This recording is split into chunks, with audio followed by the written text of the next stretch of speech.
Hi, I'm Brent Campbell. While the title of this video is How I Lost 50 Pounds, at this moment, I've lost 47. By the time I'm done with this video, I'll be down to 50. 50 pounds! It's like if you took the old me, divided me in 5, there'd be only 4 of me left. All the same organs, bones, brains, muscles and whatnot, just a lot less fat that I'm carrying around, putting stress on my body. And of course, it's by no means an extreme example. It's just the one that I can relate to from personal experience. So why 50 anyway? Besides, it has a nice ring to it. Overwhelming evidence shows that being obese or even overweight can have terrible implications on our health. And I reached a point where I said, I've got to let this go. It's not helping me in any way. So I made the decision and I acted. According to the BMI, or Body Mass Index, which is generally the accepted gauge we use to, well, be honest with ourselves about our weight, at 247 pounds, I was well into the obese category at 31.7 on their scale. And even when I hit my goal weight of 197 pounds, I'll still be considered just a tad overweight by the BMI standards.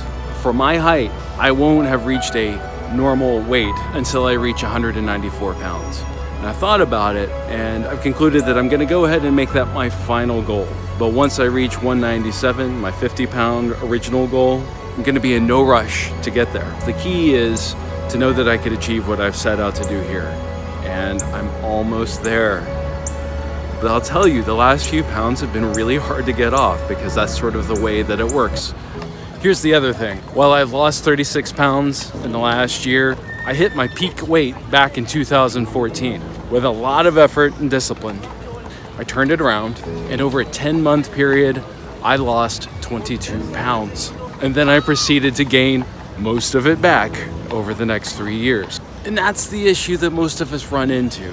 We starve ourselves, we exercise like fiends, we reach our goal, and then exhale, right? And then it piles back on again. The good news is, once you understand and put into practice what I'm going to explain to you in this video, and in more to come, is what I had to understand before I could drop the weight and expect to keep it off for the rest of my life. I'm not here to tell you about the latest fad diet. There's no magic pill to take. I'm here to offer you an understanding of how your body processes food. And then you'll know to give your body what it needs to perform at its best. Simple, right? What I am going to do is summarize right here in just a few minutes everything I've learned that I think will help you accomplish something similar to what I've accomplished in a whole lot less time. Unfortunately, the typical Western diet is very harmful for our bodies. And among other things, like, say, cancer, it causes us to get sick, feel like garbage, and put on dangerous amounts of weight, which causes heart disease, which, by the way, is the #1 killer of Americans. Also causes type 2 diabetes, and dozens of other degenerative diseases that we don't need to suffer. While many of us would want to lose weight for vanity reasons alone, the benefits to this approach mean that you're adding years to your life and quality to those years. Intrigued? Good. There's a lot to cover here. And to be clear, I'm not a scientist, I'm not a doctor, I'm not even a nutritionist.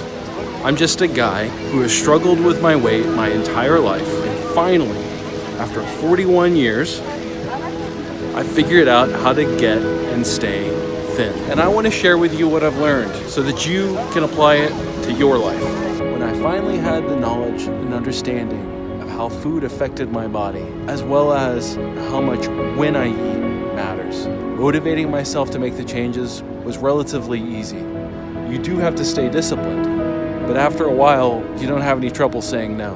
Understanding that eating this way was what I had to do for my health, like brushing my teeth.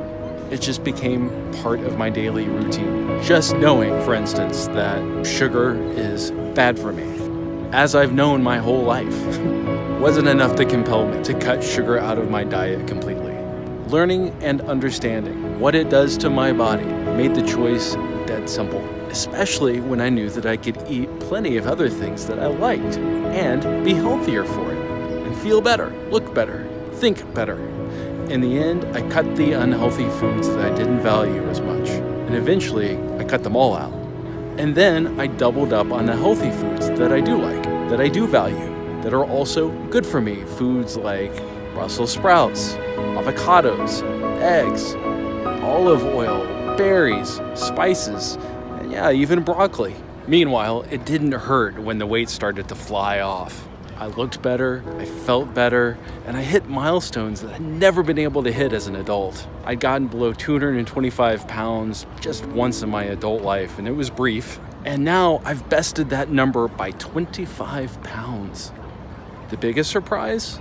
Traveling is so much less unpleasant when you're not carrying around an extra 30 or 40 pounds on your torso. You're more agile, you get around easier, you don't put as much stress on your knees, you don't get as tired. If I had to summarize what I did that finally worked in one sentence, I went from tracking calories to eating whole foods and practicing intermittent fasting.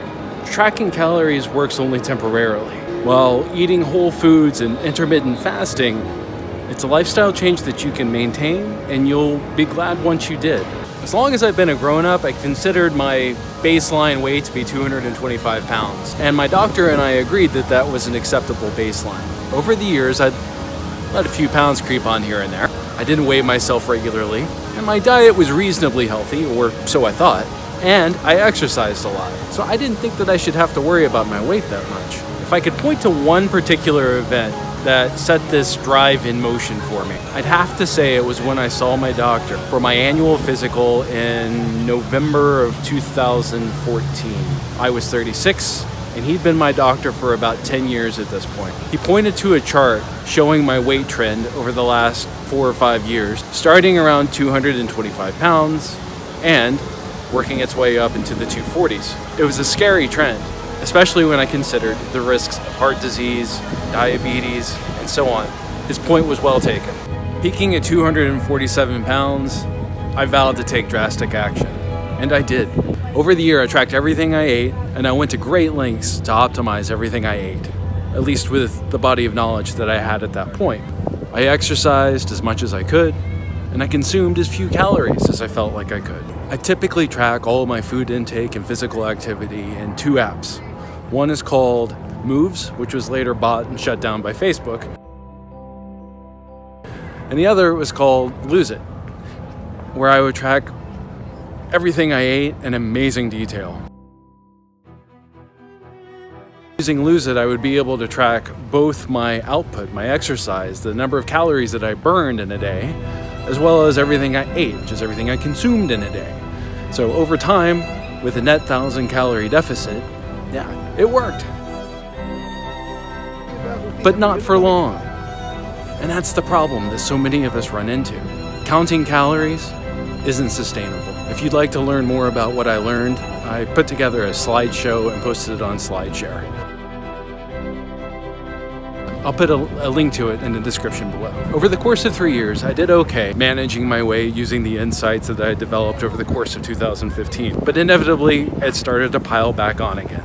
My weight peaked in August of last year, 2017, at 239 pounds after I had returned to New York from our annual family road trip, where we eat out a lot and we don't get many opportunities to exercise. Over the course of the trip, I had made up my mind that I was going to figure this one out for good. And around this time, a bunch of important realizations occurred to me. And over the course of this video series, I'll share as many of those insights with you as I can. But I'm starting with this one. My wife had gotten me a Fitbit, and I had started to track my activity. And just as importantly, I tracked my sleep patterns. And like I said before then I had been tracking all of my activity using Moves, which was only so accurate. So it was relying on my iPhone data, what I was doing, what my phone was doing more than what I was doing. So the Fitbit made the difference there. Meanwhile, I had found nutrition experts like Dr. Rhonda Patrick, Dr. Mark Hyman, and Dr. Josh Axe. And I found them listening to, I guess you could say, nutrition influencers, people like Joe Rogan, Tim Ferriss.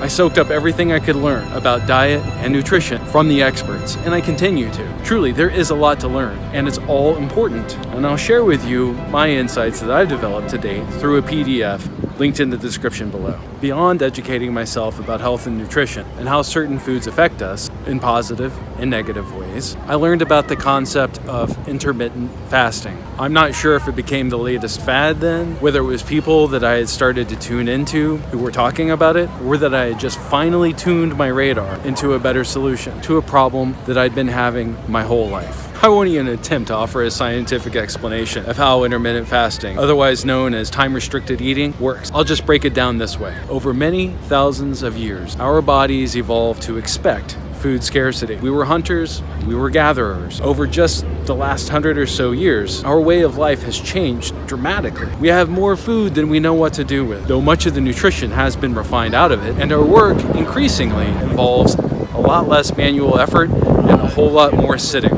Our bodies haven't had a chance to catch up with the way that we live now. And so having 3 square or more meals a day simply isn't something our bodies are set up to process. When we eat too much of the wrong stuff, and we tend to eat a lot of the wrong stuff, what isn't burned gets converted straight into fat. And we carry it with us wherever we go, around our belly. And the risk for disease are terrifying, as heart disease, diabetes, cancer, and numerous other degenerative diseases claim millions of lives every year way too early. Meanwhile, the benefits of intermittent fasting are astonishing, and they include to align your body and your diet. The most important single thing you can do is eat within a 6 to 8 hour window every day. That's it. It sounds hard to pull off though, doesn't it? And it is, at first. The good news is your body will still experience positive benefits when you stick to eating within a 12-hour window, which is very doable, and that's what I started with last September. Over time, my body adjusted, and I began eating just about every day within a 6 to 8 hour window. Typically, it's noon to 7 p.m. or 1 p.m. to 8 p.m. Otherwise, I don't eat outside of those windows. Every day, I cook myself 2 huge, high-volume meals, usually with a handful or 2 of almonds, an apple, and lots of black coffee and seltzer water in between. And by the way, when you're fasting, you can drink as much water as you want. But that's it, though I drink seltzer water. Nothing with calories. If it has calories, like coffee, even coffee, it negates the whole effect. I don't get that hungry that often anymore, which is a huge change from how I used to be motivated by food I craved. The only kind of food I crave now is the kind of food my body needs nutritionally to be healthy. Foods like avocados, roasted Brussels sprouts, and sweet potatoes. I no longer crave ice cream, chips, or Reese's peanut butter cups. Meanwhile, without really focusing on it, calorie counting, or exercising like a fiend, I dropped 30 pounds within about 6 months this year. And really, the point wasn't so much to lose weight. I wanted to keep muscle mass. What fasting does so amazingly well is it gets your body to switch from burning carbs to burning fat for fuel. Back to the food that I eat. My goal in a typical day is to eat as many of the foods I've identified in the 19 foods to eat for optimum health, which is a PDF I've created, and I will put a link in the description below so that you can download this and put it to use in your life. I eat those foods and very little else, and I regularly stuff myself every day trying to do it. As it happens, these foods tend to be pretty filling because they're full of fiber. My typical breakfast consists of, in order, onions, sauteed spinach, free-range eggs, maybe some avocado, definitely a handful of organic mushrooms, extra virgin olive oil, a little bit of sea salt, paprika, and garlic powder. And it's been this meal basically every morning for 2 years. It's just I've changed the timing of it. Instead of having it early, I have it midday to break my fast. My typical dinner usually varies quite a bit actually, but I usually have certain staples in it. I try to fill up on low-calorie but nutrient-rich cruciferous vegetables like broccoli, cauliflower, and Brussels sprouts. I always make sure to include a leafy green, a small avocado if I didn't have one for breakfast, sweet potatoes, roasted cauliflower, free-range roasted chicken, brown rice, sometimes a little coconut oil, and turmeric. Read up on the benefits of turmeric if you haven't yet. People worry that eating right costs a lot, and the reality is it doesn't, at least not on your wallet. A head of broccoli costs, what, $2 or $3? What's an appetizer and a beer at the local pub cost you that you'll now be skipping? All that fat on your belly? Yeah, that's right. You paid good money for it. Now, as you melt the fat away, you'll save money too. Where it's costly, unfortunately, is your time. It's a lot of trouble stocking your fridge with fresh vegetables a couple times a week and spending hours cleaning, chopping, storing, and cooking and cleaning up after all your veggies. So yes, eating right takes a lot of your time. For what it's worth, I do enjoy the cooking. It's a natural thing to do when otherwise I'd probably just be staring at a screen. When you live on the food that your body is supposed to be having, it means you're getting a healthy balance of nutrients, which is why you don't get hungry. Meanwhile, you feel like you've got good, clean energy all the time. Your body functions properly, your skin looks good, you don't get sick much, and the list goes on and on with the benefits. So that's it, really. 1, eat the right foods. I'll provide you the list in the link in the description below. And no doubt, I'll elaborate a ton on this later to help you to commit all of this to memory and to habit. 2, avoid the wrong foods, which I am also providing a link to in the description below. 3, eat in an 8-hour window. Start with 8 a.m. to 8 p.m. and then move toward noon to 8 p.m. Or even better, noon to 6 p.m. All right, let me repeat that. 1, eat the right foods. 2, don't eat the wrong foods. And 3, eat within an 8-hour window every day. Do those 3 things consistently over time, and the weight will fly off of you. You'll feel and look better, and you'll probably live a few years longer too. Now, at the beginning of this video, I said I was gonna drop a full 50 pounds, and I hadn't quite yet hit my goal. Have I since? Indeed I have. I hope this has helped you. I wish you well with your weight loss journey. Good luck.